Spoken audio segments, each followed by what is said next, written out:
Hi beauties, welcome to my channel, HR Beauty by Julia. I'm Julia and I'm your virtual beauty therapist. If you're new here, welcome. I'm saying I'm your virtual beauty therapist because I have been beauty therapist for the past 10 years. So that's why I decided to create this channel in order to keep you stay healthy and informed about beauty. If this is something that you find interesting, please do consider subscribing to the channel. Give this video a thumbs up, share it, comment below. If you would like, you can follow me as well in Instagram because I publish different content almost every single day. So it's product reviews, skincare routine, giveaways and etc. Now the video for today has two parts. The first part of the video will be skincare basics. So if you're new to skincare, you don't know where to start from, what is the most important skincare product and etc. This is the video for you. Or if obviously you know someone that just doesn't know where to start, or you want them to know what is the skincare about and explain them why you're spending so much money, you can share this video. Now the second part of the video, I will give you a bit more information about me because I created this channel a year ago and I added the description obviously what is the channel about, but let's be honest, people don't always read it. So you can have a bit more information about skincare and a bit more of information about me in this video.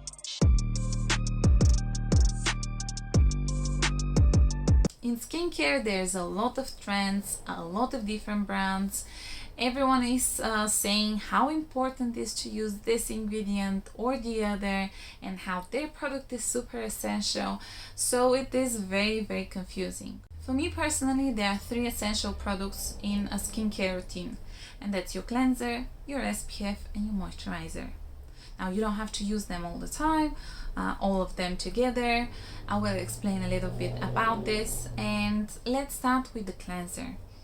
Cleanser is important because you want to remove the impurities from the face.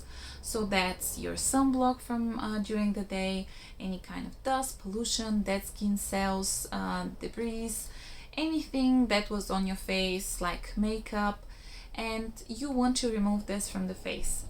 Now I am aware that especially if you're a man or you're sharing this with a man, they will say, but I have a shower gel and it says it's for the face and for the body and for the hair.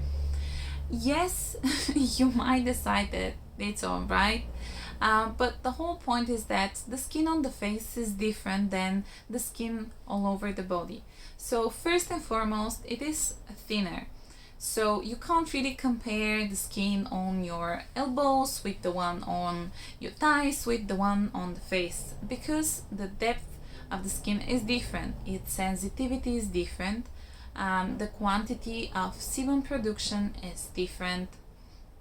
And also you have to bear in mind the fact that actually the pH level in, say, the underarms is one and on the face is different, and that's why you need different type of product. Now it's up to you if you want to use oil, gel, foam. It is much more important what is in the product or what is not in the product than what type of consistency you use. It is up to you. If you want to invest in two cleansers, fine. But as we are talking about basic skincare, you might be just fine with a cream cleanser, or if your skin is dry or if your skin is oily, something like a gel cleanser. I do say try to avoid things like alcohol or alcohol not listed in your products because they might be quite drying, and unfortunately a lot of brands are using it. I am not a huge fan of essential oils in my skincare. If it's wash off, I can live with it, or a mask. Sometimes I will try different type of products, but in general for me, essential oils and especially perfume as ingredient list in your product is not something that I enjoy. Perfume you can see in a lot of different kind of products, and I don't like it because it's a formula within the formula. Because it is a trade secret, they do not have to disclose what is inside. So you have no clue if you have any reaction towards your product, if it's one ingredient or it's some ingredient which is actually in the perfume and what is exactly. So for me, this is also something that I try to avoid if I can. The second very important product will be your sunblock. And sunblock is not something that you want to use just when you're on holiday. The reason being is because we naturally break down collagen and elastin. These are the fibers that keep your skin nice and firm. Sun is actually able to break them down quickly. So you are aging quicker because you're exposing your skin under sun. Also, sun is triggering more melanin production, and this is what causes pigmentation on the face. Obviously, there's a lot of different reasons why you might have pigmentation, such as medication and hormonal changes, but sun is a huge problem. And I have to highlight also the fact that sunblock is not just in the summer, it is in the winter as well, because there's different types of UV rays. I like to remember them like UVA for aging and UVB for burning. Now, because UVB are much more strong in the summer, you can feel them, you get red, your face is burning, you might remember then that it's a good idea to use sunblock. But because in the winter they're not as strong, you don't feel them that much, so you don't think you need sunblock. However, UVA are rays which can penetrate through clouds and they can penetrate through glass, such as your office window, your home window, your car windows. So the fact that you don't feel them doesn't mean that they are not there. And also nowadays there's a lot of talks about blue light. So this is the light which your devices are producing. So whether your TV, your laptop, tablet, telephone, we don't have that much information about, but it really seems like your sunblock is able to prevent some of the damage that blue light is doing on your skin. So yes, you need sunblock all year round. The other important thing that people very often forget is that you are meant to reapply it. Usually it is 2 hours. You can always check how to apply it on your product. And the other important thing is how much you will apply. So there's a rule which is called the 2 fingers rule, and this is the length of 2 fingers of product that you are supposed to apply on the face, on the neck, and the décolleté as well. Very often we forget ears or the back of the neck. If you have some product or not that much hair, you can spray over the hair as well, because sun is doing damage there as well. So this is about the sunblock, and I do hope it makes a bit more sense why it is so important. If you're using something for pigmentation, if you want to reduce the acne marks which are left, whether they are red or they are darker brown, if you want to speed healing, if you have sensitive skin like rosacea, eczema, dermatitis, psoriasis, if you're treating any kind of pigmentation, say melasma, if you're pregnant, your skin will be much more likely to produce more melanin, so you do need SPF. Medications also can make your skin a bit more sensitive towards sunlight. There is no point of say using something anti-aging when you're not preventing sun damage, and that's why it's so important. Moreover, that ingredients like retinol are making your skin a bit more sensitive towards light, and it is very important to use sunblock during the day.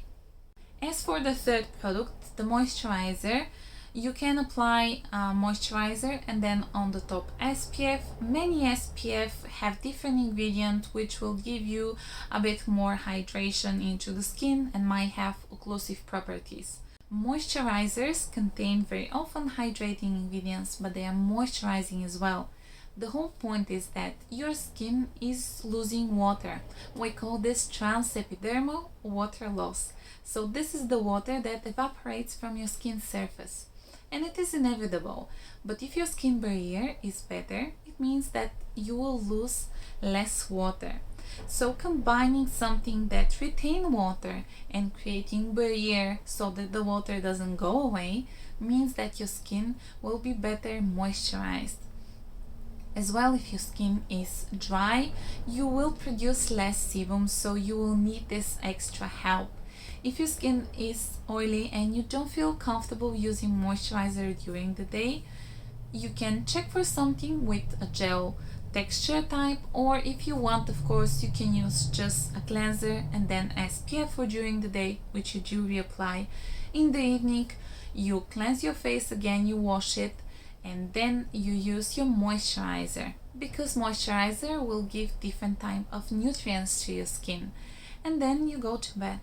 So that's the whole point of skincare. It can be something like 5 lotions and layering of different products and serums and ampoules, essences. Yes, it can be very confusing, and yes, you can add on a lot of different ingredients, different type of products. But if you want to keep it very simple, that's your step. You wash your face in the morning with your cleanser, you use SPF, you wash your face in the evening, you use your cream, and that's it.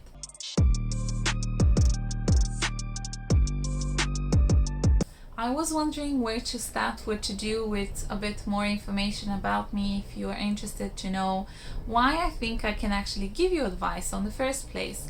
So I'll start from the very beginning. My mother is Russian, my father was Bulgarian, and I grew up in Bulgaria. This is Eastern European country, in case geography is not your strongest point. So I studied there, I went to uni, I have bachelor degree philosophy, which is nothing to do with skincare, but I love it. And at one point I decided that I want to do something different. I did a beauty course in Bulgaria, and then I started to work there. When I moved here in UK, although my certificate was internationally recognized, apparently it wasn't enough internationally recognized. So in order for me to work here in UK, I had to do again a beauty qualification. So I did what is called ITEC levels. In level 2 here in UK, you have to do makeup, nails, waxing, and basic facial. And then you have level 3, where you have a bit more advanced facials. In my case, it was microdermabrasion and actually body massage. So I did classical Swedish and I did hot stones as well. Here in UK, if you work in a salon, you do it all kind of a thing. So yes, I did all of my training again. And then obviously once you start working, you do different type of training, whether for micro needling, whether for IPL, also for different types of machine, for chemical peels. So I have a bunch of those type of certificates as well. If this makes sense, hopefully you understand. I actually did train to give advices, and I've been doing skincare for the past 10 years. So I did my qualification in Bulgaria, worked there, moved here in UK, work here. I've worked with dermatologists, I've worked with in a normal type of salon that I was doing nails and body massage and etc. If you have seen any of my videos, I like to explain why I think things are working or are important, and that's why I do videos also about different ingredients and not just use this one because it contains this one, because you don't know why you like this ingredient. Does it actually work? What it do in the skin? Is there any side effects? How to incorporate this ingredient in your skincare routine? I think all of this is actually quite important. But yes, I that's what I've been doing for the past 10 years, and I am looking forward to keep doing it and looking forward to continue my training into it. As for my other interests, really, I have 2 children. One is 2, the other one is 3.5. They're a boy and a girl. I also have a French bulldog, so I'm a dog lover. And I love motorbikes. This is a bit unusual when we're looking into beauty. But yes, I own a motorbike as well, and I love it. I used to commute with it, and it was a huge shock in many of the places that I work, because I'll park in front of the salon and then people will say something, oh, someone park here, and actually it's your beauty therapist doing your waxing, so be nice. I hope you enjoyed this channel. I hope you understand why it's so important for me and why I love it so much. Please do share the videos, comment below, give them thumbs up, follow me on Instagram, and just help me grow this type of informed community around beauty. Thank you very much for watching. Have a lovely day, and I'll see you next year.